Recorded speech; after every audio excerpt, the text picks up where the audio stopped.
Hey, good morning, everybody. Before I start on today's topic on Venezuela, make sure you go to the bottom and hit the like and subscribe. This will really help us get this message out and be on the inside track of this news. Today, I'm going to talk about Venezuela. Very short. So everybody knows that we have an aircraft carrier group and down south, around Central and South America. A lot of people think, was an invasion happening? Is that what we're looking for? Of course it must be, right? Well, not necessarily.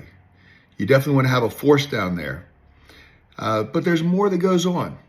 How many of you guys have heard backdoor policy making? Well, backdoor policy making is we use a deter strategy to have other things that are happening.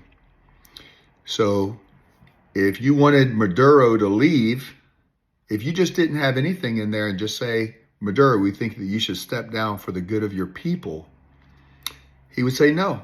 Why would he? But when you put an aircraft carrier group, and now you ask the same question and say, I think that possibly there might be a home in Russia that would be great for you, or Cuba, that possibly could lead someone to feel pressure. There's two other ways consecutively if that's happening. To your next phone call might not be to Maduro, but might be to a couple of his generals and say, you know, you've done some bad things and there could be some ways you make that up. Obviously, if Maduro left the country, that would probably be good for everyone, right?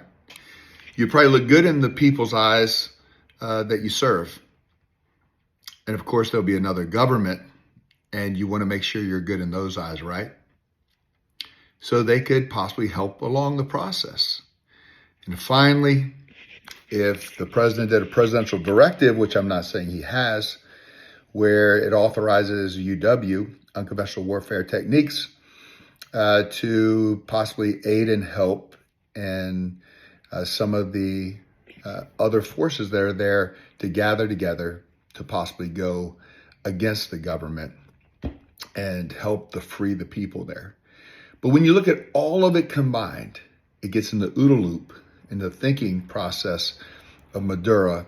And not just Maduro, but the Sinaloa cartel, the Mexican family, and other people around that area that builds a consolidated base to allow you to do multiple spectrum operations throughout Central and South America for the nation's interest.